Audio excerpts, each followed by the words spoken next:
10, 20, radio.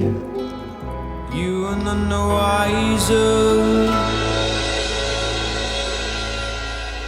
None the Wiser there by the Rock and Roll Angels, and you can really hear the sound of the church in that one for sure, especially like you said at the start, that beautiful bit of guitar. I can hear where you had that Eureka moment from. Yes, yeah, exactly. That's where it all started. That's where I decided I wanted to record in that church. Well, it's the perfect opening track for the Peaceful album. I'm still here with Shaun McCrindle, the folk singer and songwriter who has played at Glastonbury, WOMAD Festival, Truck Fest. But tell me why the venue that the Lemon Grove is important to you.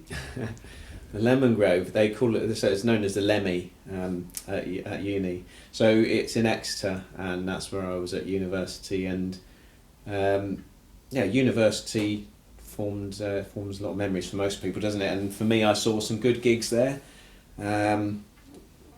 Danced a lot, and on one occasion, I think I wrote about this in a little songwriting memoir.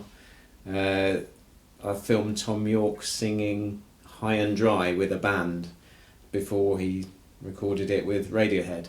Wow. So it was a few years before he recorded it. It's a very different version as well. It's come much faster. The album version is like a ballad. Really, really stripped back, and I guess this was just an early version of it, and just like working, and then of course it wasn't with Radio, the band that would become Radiohead, back in Oxford. It was with Headless Chickens, which was a university band. So it's something that Tom did, along with a lot of other, at least 2 or 3 good musical friends who I still keep in touch with now, including John. Who played violin on None the Wiser. Yes, we just heard. Yeah, he played guitar Excellent. in the Headless Chickens with John, with Tom, back in the day. So yeah, the Lemon Grove is where it all began. Tom used to do a lot of DJing there, which is why we did a lot of dancing. Well, of course, we couldn't possibly do the interview and not mention this, but we'll come back. Radiohead fans, don't fret. We'll come back to that in a second. But you did know and hang out with some pretty cool other people, beyond just Tom, such as the talented violinist and academic John Matthias, the wildlife and travel artist Mary Ann Bartlett, the electronic music producer, DJ, label owner Matthew Herbert. That one wowed me when I saw that. And even had your photograph taken by the now director of the Tate, Alex Farquharson. Incredible, just super cool. How did meeting these creatives change your approach to art and music, coming from potentially a smallish town in Exeter to being slap bang in the middle of the creative hub that was Exeter in that year? Well, it's good that you give everyone a shout out there, because that is it is amazing who you can meet at university. As I found out, I had no idea what I'd encounter when I turned up at university in Exeter from Essex, because no one had been to university from my family, so I was the first to go, and it was everything was new, and a lot of people. I met people from. I met a great variety of people from quite a lot of privileged background. Has to be said, that's one thing at Exeter University, but a lot of people with wonderful talents, such as those you've mentioned. So Alex was on the course with me, English and Fine Art, and so was Tom York. And he was doing all his music even back then, even though he didn't know what it was going to be. And then Mary Ann. Yeah, I've recently been in touch with Mary Ann again. She takes people out on these wonderful art safaris, where she teaches them how to draw from life. It was in Africa that she was doing it quite a lot, but she hasn't been doing it so much with the pandemic. Matthew Herbert, I didn't actually know him. He was he's younger than me, so I got to know him afterwards. Because John Matthias worked with him. Pretty cool though. When he did his first album, and then when I went to do some recording of guitar with John, we went to Matthew's studio in London and did some recording. So I did meet him afterwards, but not at uni. Lucky. Well, of course, going back to Tom, just so people know that we're we're not just name dropping. You actually shared a house with him for a while. Well, we were on the same course, so it's on the same course. We're on the same course for 3 years, and we lived in a house for a year, and you wrote a song as well, Exminster Grind. That was in our first year. We had a jam together in one of the halls of residence where he was staying. I took my guitar over to his place, and we just had a jam. And he took the melody role, the singing role, unsurprisingly, and I detuned and retuned my guitar during our jam to get this kind of droning effect. Because I really like this band called Loop. Who were into that kind of one chord droning sort of music, and kind of slowed the tempo down of our jam, and then sort of detuned and retuned my guitar. So I was kind of trying to mess it up, I guess. And Tom was bringing in this effortless kind of melody, and we didn't turn it into, it wasn't a finished song, but then afterwards I recorded it with my old school friend I mentioned earlier, Patrick Bell. Didn't say his name, but the guy I knew in Bristol, when I moved from Exeter to Bristol. So Patrick and I recorded Exminster Grind after Tom and I had jammed it. That's super cool. I mean, it must be interesting to think, like you just saying about, you tuning and detuning your guitar string to make a drony sound. Like, it must be cool to think you definitely would have had some influence on the sound that everyone knows and loves, like their early works, their early albums. You were part of that. Yeah, and maybe. You were part of that inspiration with that, electronic sound. But I did want to know. I won't take the credit, but yeah. How did the process differ when you wrote with Tom compared to, when you write with someone who's not a mega rock star? Well, he wasn't a mega rock star. He wasn't, but he is now. Yeah. So could you tell? Well, you could tell he was full of this huge amount of energy and passion for music. It's just kind of busting out for him, really. And he was doing music all the way through the degree, and of course not only in Exeter, because he had the band that would become Radiohead. All those all the guys were they were all working together whilst he was at. So like Radiohead was like his home band. Abingdon, right? Yeah, that's right, in Oxfordshire. And then he had his uni band. It wasn't, so my experience of working with him wasn't really it didn't feel any different from working with anyone else, really, apart from the fact that it was clear to everyone at the university who was aware of what was going on in the music scene that Tom was, very talented and motivated. I mean, he was incredibly motivated, because when the Degree Show catalogue was published for the fine art programme, because I did fine art as well as English, instead of a photograph of himself and an artist's statement, which often goes in these catalogues for shows, he did a scratchy drawing and wrote Elvis on it. And his statement said he's going to be a pop star, basically. And he wasn't lying. No, he wasn't. And they were signed. Radiohead was signed the following year after leaving. So amazing experience. He knew where he was going. Yeah, he was a very focused kind of person in that respect. Yeah, no doubt about it. Let's talk about more recent times now. Well, the present, in fact, because as I said, Lifelines is coming out pretty soon. But I even had the pleasure of helping out on that, and I can confirm, pretty cool, very cool. In fact, cannot wait to share that. Well, for that to be shared, so people can listen. But something else has come out today. In fact, tell us what it is, why it's special. Okay, so kind of touched on, you talking about various periods of working in music over the years. Even though it's in a non-professional capacity, it's been consistent. So since 1985, I've been writing songs, and a few years ago I decided that I wanted to write about it. I wanted to just get to reflect on that time of writing songs, think about why I wrote them, and also think about the good times had working with all the other musicians, along the way, to produce those songs. Because, although in everything I've done I've been the songwriter, really, the main songwriter and the driver of all the projects. It's, nothing ever happened without the other musicians. Mm-hmm. Nothing ever does. No.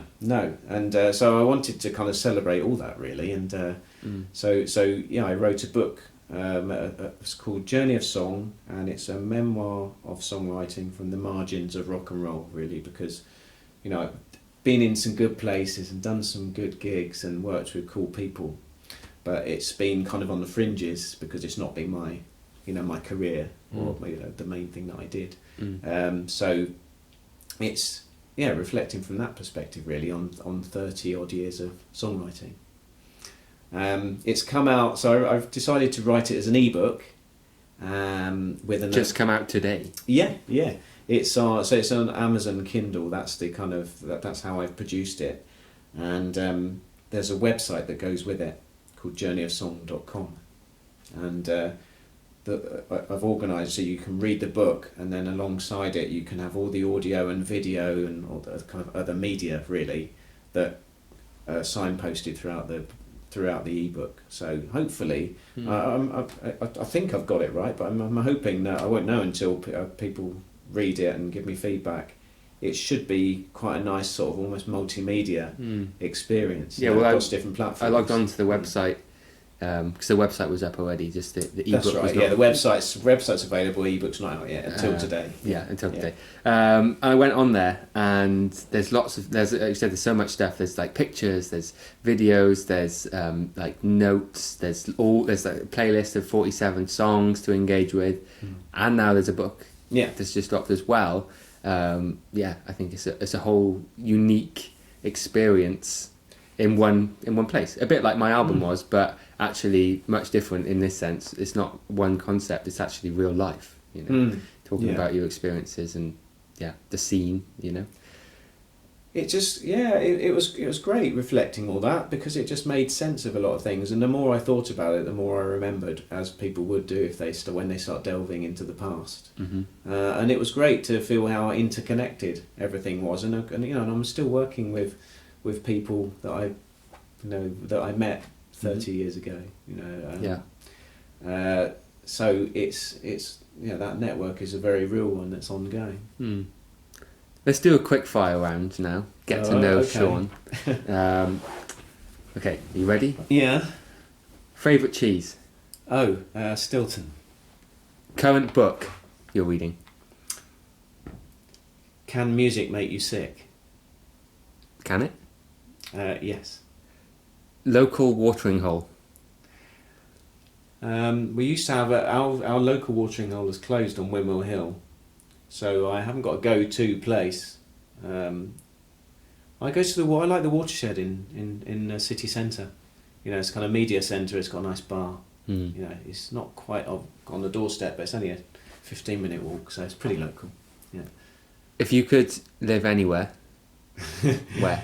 If I could live anywhere, I would live on Dartmoor. There you go. Thanks. A recent musical discovery that blew your expectations? Yeah, I'm one of the great things about being able to, digital radio and the whole streaming phenomenon is the ease. For all its problems, it is the ease of tapping into new music. And so I'm constantly, if I'm listening, as soon as I hear something good on the radio, I can go onto a streaming platform. I can earmark it so that I can go back to it, listen to it later. In the old days, you just long before your time, Joe, people would have written into a radio station. I've done this in the past. Late night radio listening. You hear something, you didn't quite catch what the DJ said, so you have to write in to that DJ, postcard or letter or whatever, and say, what did you play after such and such a song at such and such an hour? Wow, and hope for a reply.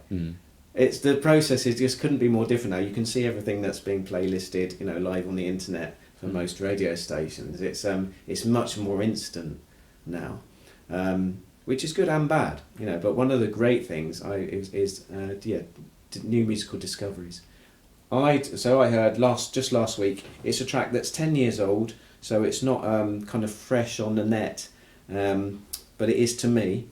and it's a great track. It's by Anna Calvi, and it's from her first album. So she's a kind of she's somebody I'm aware of and have been aware of for that time, but not really listened to. And then this track just really grabbed me. That she from her first album. And we'll hear that very shortly. Yeah. It's called Desire. Yeah, but Looking forward to it. I haven't heard it yet, so that's good. A fond memory from a sporting or art event. Sporting one. I'll go a bit on a tangent, and my fond memory is playing football up on Bristol Downs, Durham Downs they're known as, and on my stag do. So it's quite a drunken affair. Nice. But it was a lovely sunny day, and a lot of people who don't normally play football ended up. We had this, people from all different backgrounds. Like you get married and you got people from different ages, and people from uni and people from Essex, and some of them like football and some of them didn't know how to kick a ball basically. But it was just really nice, to have that kind of kick few around. Siders in the sun. What's going to stop you? So that's a fond sporting memory. Hangover cure. Hangover cure. Cook a fried breakfast.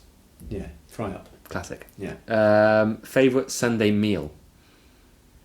I do like a roast chicken. But my actual Sunday meal is not that. Just like routine. It's egg and chips in the evening on Sunday. It's just easy. Standard. Yeah. That's what you want. Salad as well. Salad. That's what you want salad, on Sunday. But yeah, you just want something. You don't have to think about it too much, and it's good. So that's Sunday. I like fish and chips on Sunday. That's fish chips supposed to be Friday, isn't it? I know. Well, that's what good. do you know? Break the traditions. Break the tradition. Yeah. And finally, give us some words of wisdom. Well, my words of wisdom. Stick to what you love.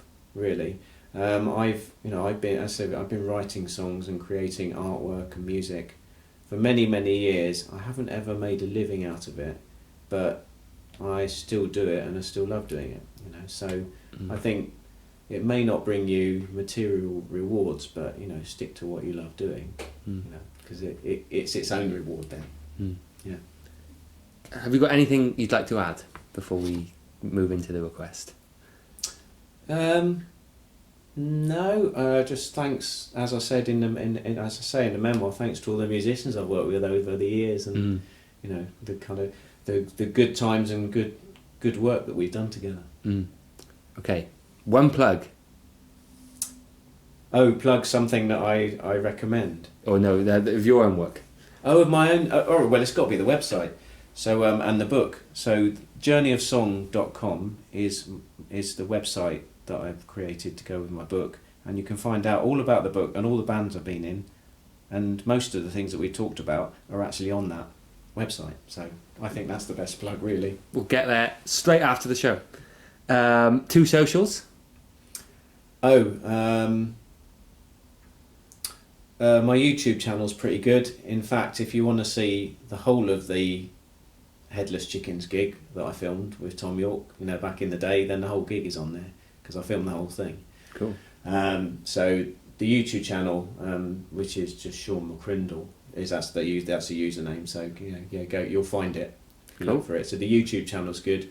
Other social, they're all connected through the Journey of Song thing. So if you want to go to Glass Angel Facebook or Rock and Roll Angels Facebook, you can do that. But journeyofsong.com will get you there. So. Cool. And finally, 3 shout-outs, please. I think I know what you mean. So one thing, like stuff I suggest. No, just people, someone. People. Okay. So Joe Oborn. Let's give him a shout out because shout out Jay. He's that's how we know each other, isn't it? And and a shout out also to shout out to my wife. Okay? Lovely. She supports me through a lot of this music making, and finally I will give a shout out to my kids because I've got young adult children, and it's a tough time for kids, and they're doing all right. But everyone has their struggles, and I think a lot of young people do. So that's what I'll give my shout outs to. Well, thank you very much. Shout out to Jay, your wife, and your kids. Yeah. So let's jump into the request very quickly. You've already told us a bit about the track. It's by Anna Calvi. It's called Desire. So my take on this song is just it's quietly epic. It's really passionate. I knew a bit about her. I thought she was a little bit like PJ Harvey. When I first heard her a few years ago, but I've kind of dug a bit deeper after hearing the track you're about to hear, and she's got a really, really interesting kind of musical history. She was a violinist, trained as a violinist as a kid, and then went to guitar, and she's worked with, a lot of people have liked her. She's gone on tour with Nick Cave and of her luminaries, So, and she's just got an interesting voice. She didn't even start singing until she was in her 20s. She started out as a guitarist and an instrumentalist, and then discovered that she had this quite sort of operatic voice, and just makes really interesting music. But in particular, I just love this song. I only heard it last week, so there you go. That's pretty fresh. Well, there you go. Yeah. That's the news. Thank you very much, Shaun McCrindle, for coming on the show. Yeah, thanks for having me. Pleasure to have you. Keep your eyes peeled. Journeyofsong.com. And Rock and Roll Angels Lifeline coming out later this year. Yeah, indeed. We'll speak soon. Take care. Thanks, Joe. Turn 20 Radio.